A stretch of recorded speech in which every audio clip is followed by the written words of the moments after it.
Yo, what is going on, guys? Welcome back to another video. So obviously today we had some unfortunate news that in last night's game against the New Jersey Devils, Connor Bedard fractured his jaw when he got hit by Brendan Smith, which, by the way, I think was a perfectly legal hit. I think people just overreacted to it because it was an 18-year-old Connor Bedard, but he fractured his jaw. He's been put on IR. It appears like he's going to miss anywhere between, I'd say, like 4 and 6 weeks sounds right, because Boone Jenner broke his jaw in early December, and he's now practicing regularly in early January, gearing up for return. So 4 to 6 weeks, that is a pretty serious injury. He did get a little bit lucky in the sense that he's going to have the All-Star break during that stretch, so it basically can knock off a week off that, but he's going to miss around, I'd say, at least 10 games probably, maybe even 15, 16, 17 potentially, and maybe even longer if the Blackhawks just take their sweet-ass time with him. So the Calder race is open, because I said at the start of the season, if Bedard played all 82 games or even 75 plus,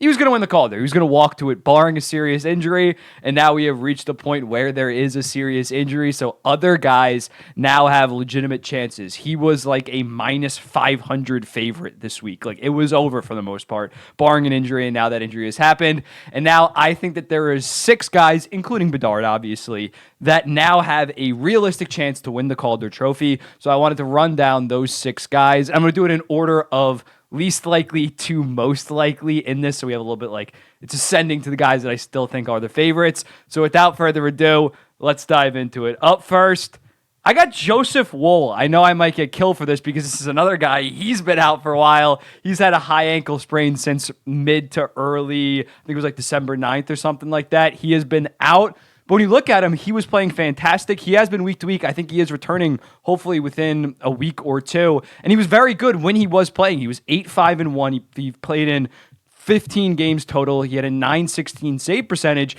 So when I look at Woll, although he did miss a lot of games, he's going to be relied on to play a lot down the stretch once he gets back. I think that's a big thing with the Leafs. They're not really rushing him because they're probably going to make the playoffs regardless, and they need him to be 100%. Because if he gets hurt, if he re-aggravates it, and then he potentially down the line misses a playoff game because he re-aggravates this and never properly heals, that's a disaster. So they're taking his time with him, but once he's fully good to go, I expect him to get the lion's share of the starts, and if he ends up around 45, I don't think he can get to like 50 games, but if he's like 45 games of like 915, 916, 917 play. Right now he has the 8th highest goal saved above expected per 60. If he can keep that up, he's going to have a similar case to like a Stuart Skinner last year, who was obviously the Calder runner-up to Matty Beniers when he played 50 games, had a 913. So I think Joseph Woll isn't completely out of this. Again, he's my 6th most likely. I wouldn't hammer money, but I'd say there's like a 1 in 25 chance as of right now, depending when he gets back.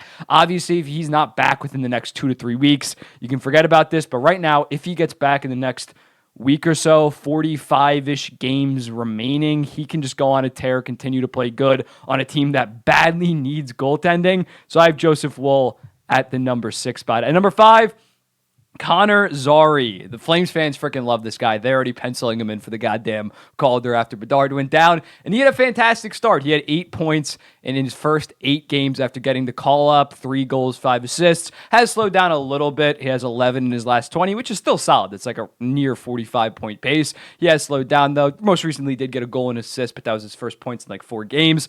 I think that definitely an outside chance looking in, because especially he didn't play the first like 8 or 9 games for the Flames because he was stupidly in the AHL. Obviously, they quickly realized that was the wrong decision. So that is going to hurt him, especially going up against a Connor Bedard that Zary's already missing 8 games. He's only going to miss a couple. He's only going to play in a couple more games than Bedard, so I don't think it's that likely. But when looking at this Flames team, he has been playing pretty high in the lineup, and especially once they sell pretty heavily at the deadline, I think there's going to be even more of a focus on the young guys. He's playing 15.33 right now a night on average. I could see that jumping to 17. So if he can get to 50, 55 points in around 72 games, and Bedard's out longer for the most part, he leads all rookies in scoring, I don't think it's out of the question that he could maybe pull off a surprise Calder win. It would be, I mean, Calgary is a pretty irrelevant team right now, so that's going against him in that direction. But Zary has been one of the most impressive rookies as of right now, and I think he still has a realistic chance. At number 4, Adam Fantilli, this man has really came on as of late.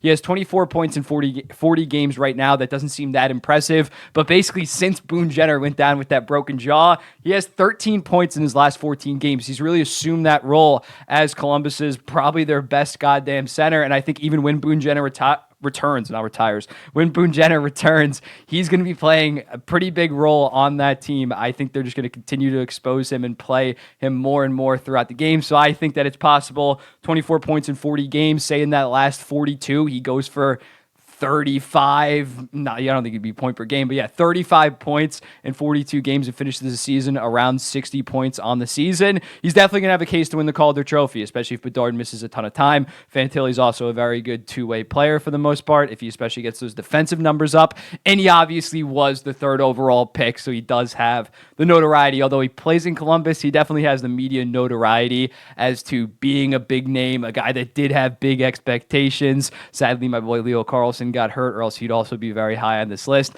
But Adam Fantilli, given his reputation and the fact that he's playing better hockey now. It's not like he's balled out the first 20 games and then he kind of went quiet. It's the reverse. He's playing better right now, and if he continue that, he has a good chance of becoming a Calder finalist. I wouldn't say it's a lock because the top three is pretty hard as well. But Adam Fantilli went from a pretty big long shot the first month or so in the season to now being firmly in the mix. And number 3, I had to go with Luke Hughes, 22 points in 37 games as of right now, which puts him on around 49-point pace on the season. And he's been playing very good, especially of late. And especially since Dougie Hamilton went down, he is the no doubt number 1 offensive defenseman on that team. And Dougie Hamilton's injury was a torn pectoral, which is usually 3 to 4 months. That is a serious injury. And on a team like the New Jersey Devils that hasn't even been playing that well, and he's on 49-point pace, I think in the back half of the season, he's only going to grow more into that role and really have his confidence raised and just rack up points on that New Jersey Devils team. And he's been solid defensively. He's not like early Quinn Hughes that maybe was bleeding goals. He's been perfectly fine defensively. It's more so the goaltending that has really let him down in terms of his on-ice results maybe not being exactly where you want it. He's been fine defensively as well as being one of the better offensive defensemen in the entire league. So if he gets to 55 points, and again, Bedard only plays 68 games and has 62 points as a forward, let's say, Luke Hughes is going to have a very, very, very, very strong case in order to win the Calder, and especially going back to a Fantilli. He plays on a very notable team in the New Jersey Devils, obviously in that Hughes bloodline, went 4th overall in 2021, so he would be a guy that the media might be willing to vote over a Connor Bedard in order to win the Calder Trophy. At number 2, I got Brock Faber. He's been an absolute stud, 16 points in 36 games as of right now. He's playing 39 a night. He has fully emerged as the Minnesota Wild's number 1 defenseman at goddamn 20 to 21 years old. He's top 5 in the entire league in expected goals against per 60. That is insane type of numbers to be putting up at his age. At first, I've said it before, I thought it was just because he was playing with Brodin. Brodin gets hurt.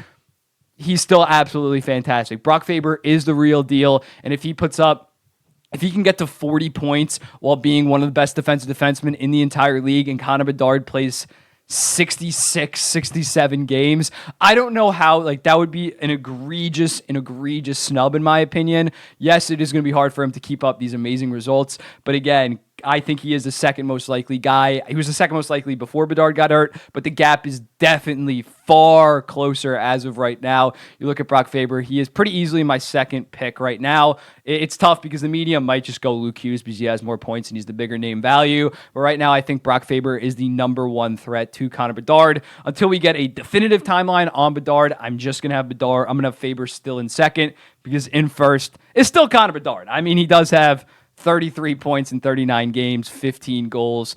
If he misses 10 games, even if he misses 10 games, I'd probably go with the Brock Faber over Bedard if Faber keeps this up. But with the media, I still think they're going to give it to Connor Bedard. And they're definitely, I'm not saying it's if he only misses 10 games, I 1000% understand giving it to Connor Bedard if he plays 72 games, has 67 points, 30 goals. The Blackhawks absolutely suck. Like he has carried them offensively. I think he is the most likely guy right now in terms of winning the award. I know this injury, the fact that the All-Star break really helps him because that would be another 3 games missed most likely. But considering he's going to have that basically week-long break, it should only be around a 10 to 12 game injury. So Connor Bedard playing 70 games, 72 games. I still think that he is most likely going to be the Calder winner, and obviously voters will help him out because of the name value. Connor McDavid in 2016, he played 45 games. He missed 37 games. He was completely out of it. If Bedard only misses 10 to 15, even if Bedard misses like 16 games, I still think he should definitely be a finalist with Luke Hughes and Brock Faber. Maybe I would give them the award over Connor Bedard. In fact, McDavid was fine. He was fantastic, but the fact he was a finalist playing 45 games is a little ridiculous. It's going to come down to Bedard. If I knew right now it was a 6 to 8 week injury, I would probably have Hughes and Faber over Connor Bedard, but the fact it's looking like 4 to 6 weeks with that All-Star break, I still think he's the favorite. If I had to go percentages, I'd go Bedard like 37%, Faber 19-20%, Luke Hughes 14-15%. Like this time 24 hours ago, it would have been like Connor Bedard 87% just because of the chance of an injury. So the fact that he is down to 39%, it is now a serious race, and it is going to be very fun to track. But let me know in the comments right now, who do you think are the realistic candidates? Some guys I missed. Minchikov hasn't been exactly, he has slowed down offensively. Logan Cooley slowed down a ton offensively. He has like 3 goddamn goals. Columbus Blue Jackets, Vornikov. I think Fantilli is going to get more love on that Columbus team, and same goes for Marco Rossi. I think he's going to kind of cancel out with Brock Faber. Brock Faber is going to get that Calder votes and the Calder love. But let me know if I missed anybody else. How would you have this top 6 per se? And I'll be seeing you in the next one.